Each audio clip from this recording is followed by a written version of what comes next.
नमस्कार। अंतर्राष्ट्रीय खबरों के हमारे इस बुलेटिन में आपका स्वागत है। मैं हूं चंद्रशेखर जोशी और इस बुलेटिन में हम आपको रूबरू करवाते हैं दुनिया भर की हलचल से। तो आइए शुरुआत करते हैं। सबसे पहले आपको दिखाते हैं अंतर्राष्ट्रीय सुर्खियां।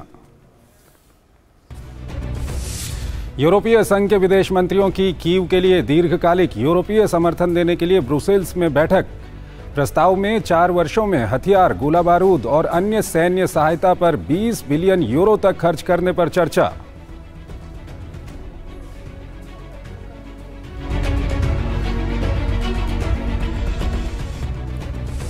अनाज समझौता टूटने के बाद गेहूं की कीमतों में बढ़ोतरी जारी। ईयू ने प्रमुख वैश्विक खाद्य आपूर्ति संकट के लिए मॉस्को को ठहराया जिम्मेदार। यूक्रेन के विदेश मंत्री ने काला सागर अनाज समझौते की बहाली की मांग की।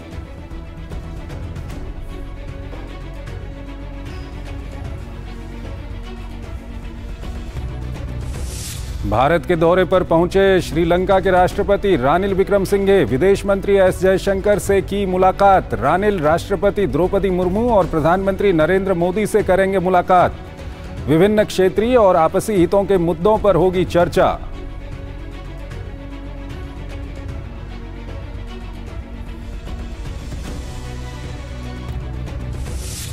स्वीडन में दोबारा कुरान जलाने की मंजूरी से भड़के कई मुस्लिम देश। इराक में प्रदर्शनकारियों ने स्वीडिश दूतावास को किया आग के हवाले।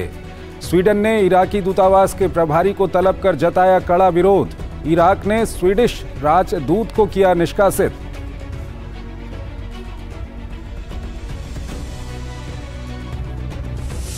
तनाव बढ़ने पर उत्तर कोरिया ने अमेरिका को जवाबी परमाणु कार्रवाई की चेतावनी दी। उत्तर कोरिया के रक्षा मंत्री ने कहा, दक्षिण कोरिया में अमेरिकी पनडुब्बी की तैनाती परमाणु हथियारों के उपयोग की शर्तों को कर सकती है पूरी। अमेरिका ने कहा, सैन्य सीमा पार कर भागे अमेरिकी सैनिक पर उत्तर कोरिया की ओर से नहीं आया कोई जवाब।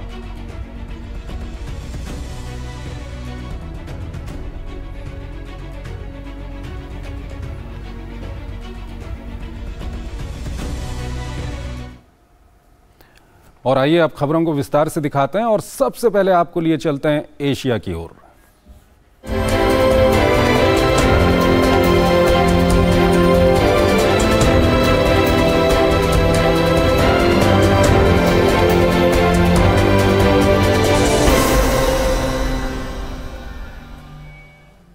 स्वीडन में कुरान जलाने की घटना ने बड़े स्तर पर हिंसक रूप ले लिया है। जगह जगह पर इसको लेकर हिंसक प्रदर्शन हो रहे हैं। इराक में प्रदर्शन काफी हिंसक हो गया। कुरान जलाए जाने के विरोध में इराक ने स्वीडन के राजदूत को निष्कासित भी कर दिया है। ये रिपोर्ट देखिए। स्वीडन में जलाए गए कुरान के विरोध में इराक की राजधानी बगदाद में आयोजित प्रदर्शन हिंसक हो गया। प्रदर्शनकारियों ने गुरुवार को स्वीडन के दूतावास को आग के हवाले कर दिया। बड़ी संख्या में प्रदर्शनकारी दूतावास में घुस गए और इमारत को आग लगा दी।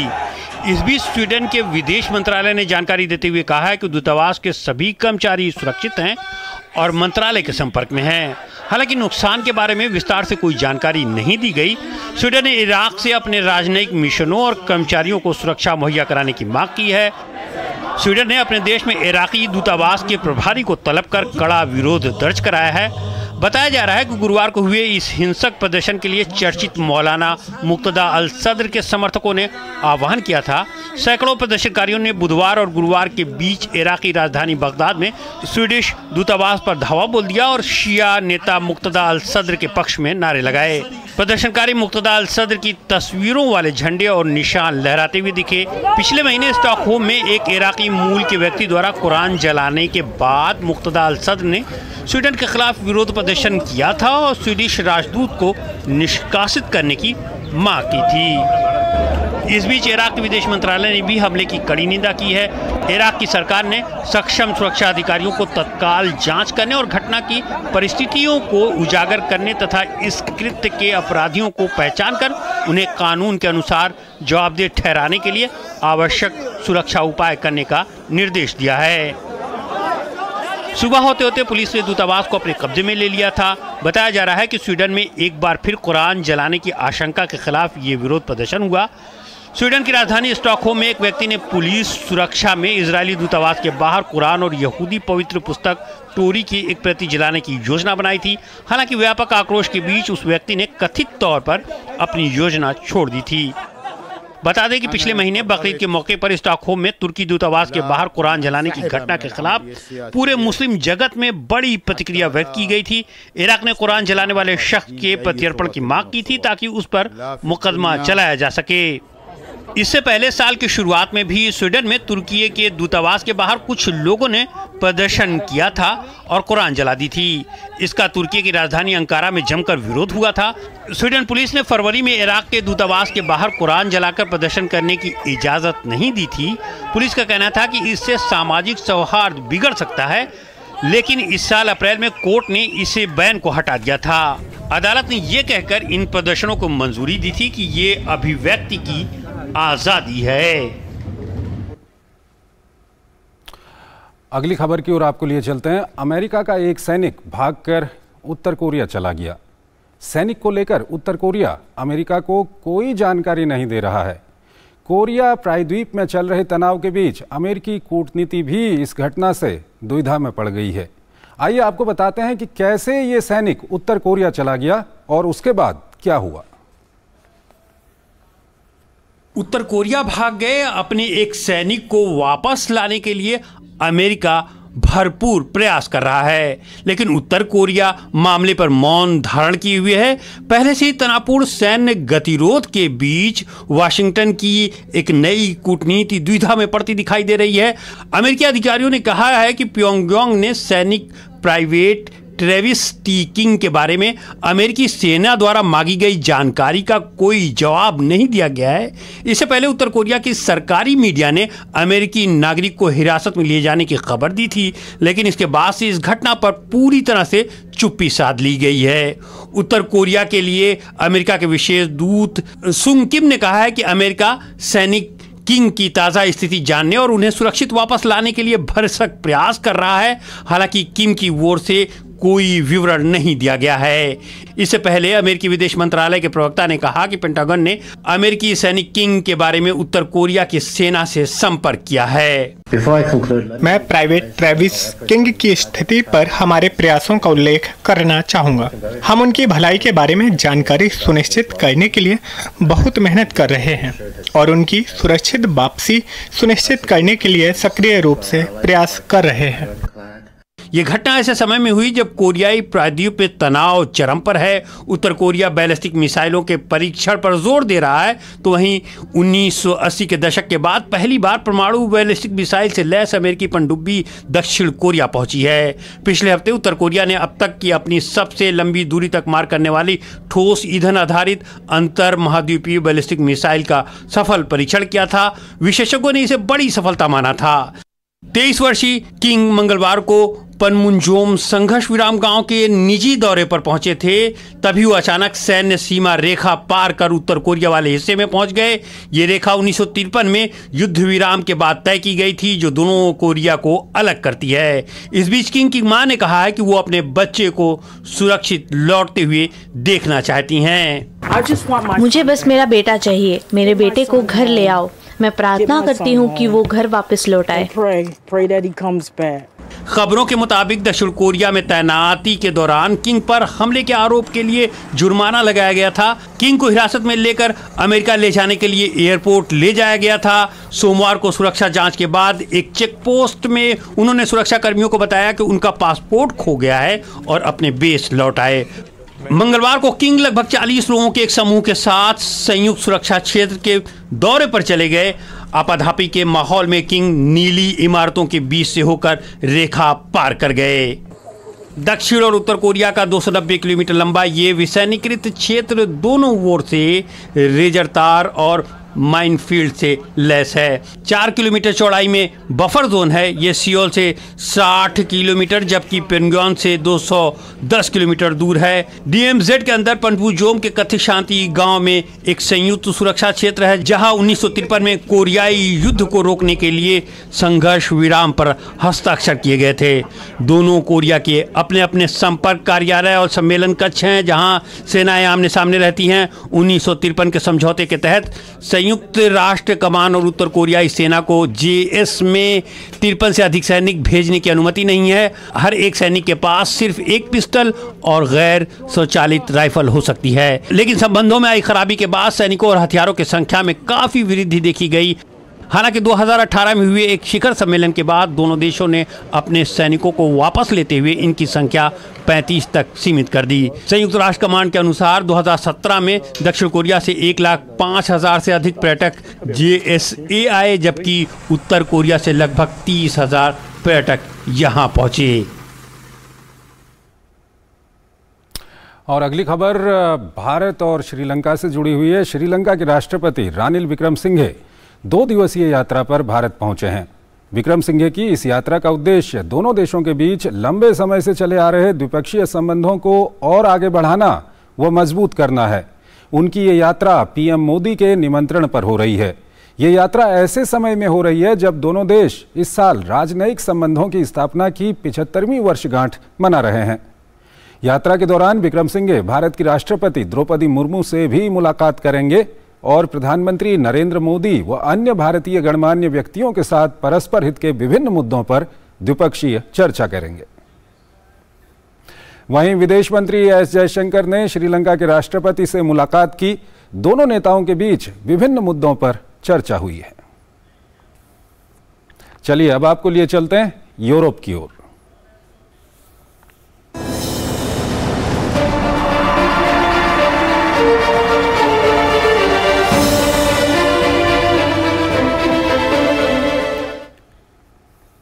रूस के काला सागर अनाज समझौते से कदम वापस खींचने के बाद रूस और यूक्रेन का युद्ध अचानक और भीषण हो गया है। रूस ने यूक्रेन के ओडिशा शहर में जमकर हवाई हमले किए हैं। पिछले 48 घंटों में तीसरी बार ओडिशा के माइकोलेव पर रूस ने जबरदस्त मिसाइल हमला किया। हमला इतना घातक था कि कई बहुमंजिला इमारतों के परखच्चे उड़ गए। काला सागर के रास्ते होने वाले अनाज निर्यात से रूस के कदम पीछे हटाने के बाद ओडिशा में रूसी सैनिकों के हमले तेज हो गए हैं। दोनों देशों के बीच भयावह रूप ले चुकी जंग ने अब भीषण रुख अख्तियार कर लिया है। गुरुवार को रूस ने यूक्रेन के ओडिशा शहर में जमकर हवाई हमले किए। बीते 2 दिनों से रूसी सैनिक लगातार ओडिशा पोर्ट सहित यूक्रेन के दक्षिणी शहरों में जबरदस्त बमबारी कर रहे हैं। बमबारी में अब तक 1 नागरिक की मौत हो गई है, जबकि कम से कम 2 दर्जन लोगों के घायल होने की खबर है। पिछले 48 घंटों में तीसरी बार ओडिशा में माइकोलेव पर रूस ने जबरदस्त मिसाइल हमला किया। हमला इतना घातक था कि कई बहुमंजिला इमारतों के परखच्चे उड़ गए और आसपास की बिल्डिंगों में भी भयंकर आग लग गई। यूक्रेन के मुताबिक यह हमला रूस के सबसे घातक हमलों में से एक है। यूक्रेन के राहत और बचाव दल घटनास्थल पर लोगों की जिंदगी बचाने और मिसाइल हमले से लगी आग को बुझाने का प्रयास कर रहे हैं। राष्ट्रपति जेलेंस्की ने रूसी हमले पर करारा जवाब देने की बात कही है। रूसी सशस्त्र बलों ने ओडिशा क्षेत्र में ओडिशा और चोर्नोमोर्स्क में बिना चालक वाली नावों के साथ वर्कशॉप और गोदामों पर हमला किया। इसके अलावा माइकोलाइव के पास यूक्रेनी सशस्त्र बलों के ईंधन बुनियादी ढांचे और गोला बारूद के गोदामों को निशाना बनाते हुए नष्ट कर दिया। रूस के पास ऐसी कोई मिसाइल नहीं है जो जीवन बचाने, एक दूसरे का समर्थन करने और जीतने की हमारी इच्छा से अधिक शक्तिशाली हो। हम सब मिलकर इस भयानक समय से उभरेंगे और हम रूसी हमलों का सामना करेंगे। ओडिशा बंदरगाह पर हुए रूसी हमले से पश्चिमी देश काफी सख्ते में है। खाद्य संकट के लिए रूस को जिम्मेदार ठहराते हुए EU विदेश नीति प्रमुख जोसेफ बोरेल ने कहा कि बंदरगाहों पर हमले से दुनिया में अनाज की कीमतों में भारी इजाफा पैदा करेगा। इस बीच काला सागर से अनाज समझौता से पीछे हटने के बाद एक बार फिर रूसी राष्ट्रपति ने पश्चिमी देशों को निशाने पर लिया। उन्होंने पश्चिमी देशों पर अपने स्वार्थ के लिए इस समझौते को विकृत करने का आरोप लगाया। हालांकि पुतिन ने रूस के सभी शर्तें पूरी होने पर फिर से समझौते में वापस आने के संकेत दिए। उधर यूक्रेन के विदेश मंत्री दिमित्रो कुलेबा ने वैश्विक खाद्य संकट की चुनौती से निपटने के लिए काला सागर अनाज समझौते की बहाली का आह्वान किया, क्योंकि सड़क मार्ग से पर्याप्त मात्रा में अनाज निर्यात संभव नहीं है। अनाज भंडारण सुविधाओं पर रूसी हमले से भारी खाद्य संकट पैदा होगा। यह तीसरी रात है जब ओडिशा बंदरगाह और बुनियादी ढांचे पर बड़े पैमाने पर हवाई हमले हो रहे हैं, जिससे न केवल नागरिक हताहत हो रहे हैं बल्कि वहां अनाज भंडारण का बड़ा विनाश हो रहा है। काला सागर अनाज पहल को बहाल करने के लिए हर संभव प्रयास करना बहुत महत्वपूर्ण है ताकि वैश्विक बाजार में खाद्य संतुलन हो सके और कीमतें नियंत्रित हो सकें। समझौते में रूप की वापसी की मूल शर्त उसके शुरुआती शर्तों की बहाली है। यदि ये सभी शर्तें पूरी हो जाती हैं जिन पर हम पहले सहमत हुए थे, हम तुरंत समझौते पर लौट आएंगे। बहरहाल हर बीतता दिन यूक्रेन के तकरीबन सभी हिस्सों पर जबरदस्त हमला जारी है। दोनों देशों के बीच युद्ध में जल्द ही क्लस्टर हथियारों की एंट्री होने वाली है। रूस ने यूक्रेनी सैन्य ठिकानों पर हमले में क्लस्टर हथियारों के उपयोग करने की पुष्टि की, जबकि यूक्रेनी सेना ने रूसी मिसाइलों और मानव रहित हवाई वाहनों को नष्ट करने का दावा किया। यूक्रेनी सैनिकों ने अमेरिका से इन हथियारों की जल्द आपूर्ति की पुष्टि की। एक दिन पहले अमेरिका ने यूक्रेन के लिए 1.3 अरब डॉलर के अतिरिक्त सैन्य सहायता पैकेज की घोषणा की है, जिसमें वायु रक्षा प्रणाली, टैंक रोधी मिसाइल, ड्रोन और अन्य उपकरण शामिल हैं।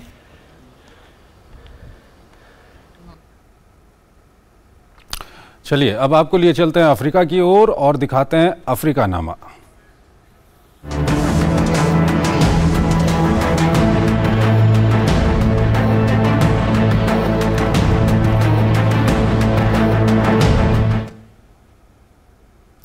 कीनिया में पिछले हफ्ते विपक्ष के विरोध प्रदर्शन में कम से कम 14 लोगों की मौत हो गई थी। एक बार फिर कीनिया में विपक्ष का विरोध प्रदर्शन हो रहा है और इस बार भी प्रदर्शन हिंसक हो गया है। अब हम आपको दिखाते हैं कि क्यों कीनिया में विपक्ष विरोध प्रदर्शन कर रहा है और क्या हैं वहां के हालात। जीवन यापन की लागत को कम करने और नए कर कानून को वापस लेने की मांग को लेकर कीनिया के विपक्षी दल ने 3 दिन के देशव्यापी विरोध प्रदर्शन का आयोजन किया है। बुधवार को हुए हिंसक प्रदर्शन में कई प्रदर्शनकारियों के घायल हो जाने के बावजूद गुरुवार को भी बड़ी संख्या में लोग सड़कों पर उतरे और सरकार के खिलाफ जमकर नारेबाजी की। बुधवार को पुलिस के साथ हुई झड़प के बाद करीब 300 प्रदर्शनकारियों के हिरासत में ले लिया गया। विपक्षी नेता रैला ओडिंगा ने कहा है कि जनता की आवाज सुनी जानी चाहिए और हमारा शांतिपूर्ण विरोध जारी रहेगा। बुधवार से शुक्रवार तक होने वाले प्रदर्शन का इस महीने विपक्षी द्वारा ये तीसरा आह्वान है।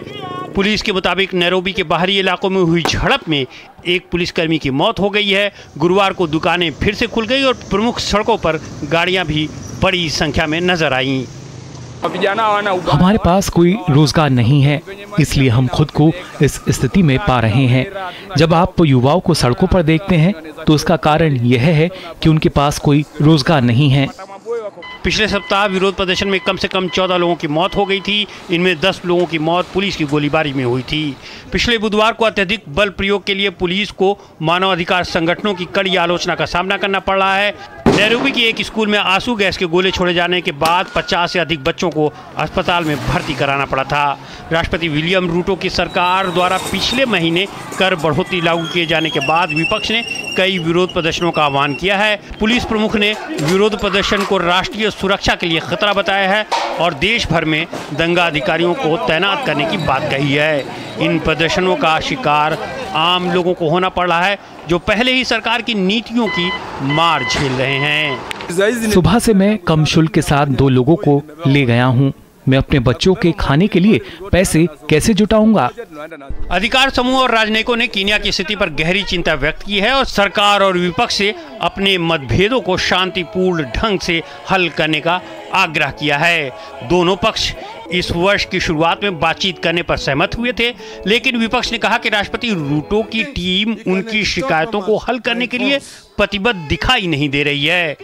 पदभार ग्रहण करने के बाद राष्ट्रपति विलियम रूटो ने मुद्रास्फीति से निपटने के लिए कोई बड़े कदम उठाने के बजाय करों में वृद्धि कर दी और ईंधन पर वैट को दोगुना कर दिया। इसके बाद विपक्ष में आक्रोश और बढ़ गया। पिछले हफ्ते ओडिंगा ने सरकार पर प्रदर्शनों के दौरान अपनी हत्या कराने की साजिश रचने का आरोप लगाया था। ओडिंगा ने कहा कि बुधवार को जब वो प्रदर्शनकारियों को एकजुट करने के लिए राजधानी में घूम रहे थे तो उनकी कार पर कई बार गोलियां चलाई गईं। सबूत के तौर पर उन्होंने अपनी गाड़ी पर लगे गोली के निशान को पत्रकारों को दिखाया। वहीं राष्ट्रपति रूटो का कहना है कि ऐसे प्रदर्शनों से जीवन यापन की लागत कम नहीं होने वाली है। चलिए अब आपको लिए चलते हैं विश्व संस्कृति की ओर।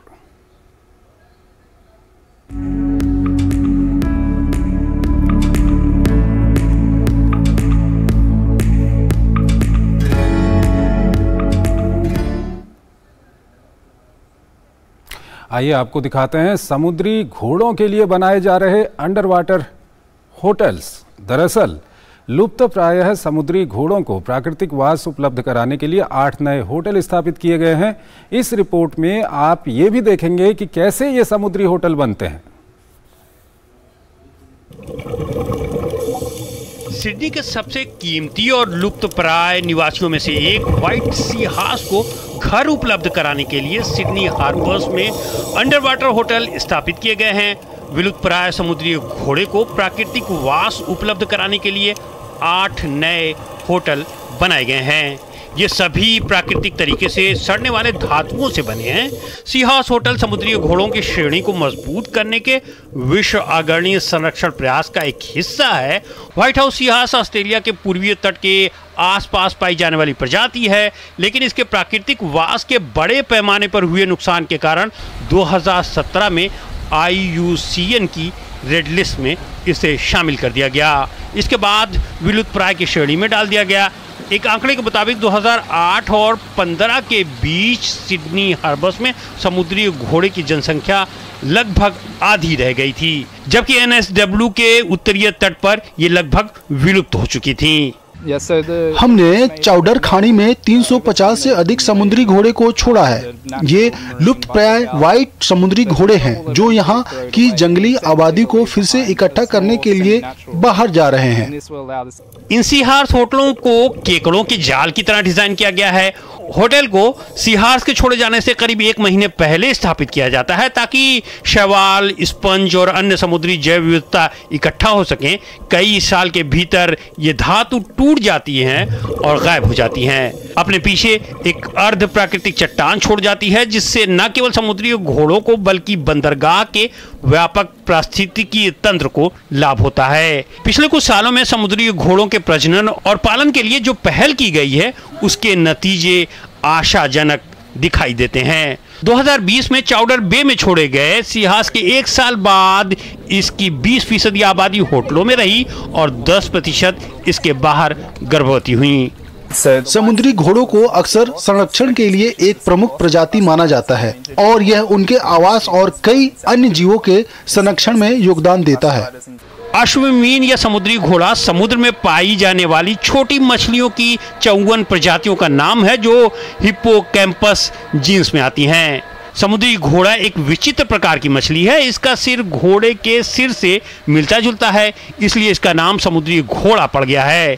इसका शरीर कड़ा और चिकना होता है, जबकि पूंछ सांप जैसी होती है।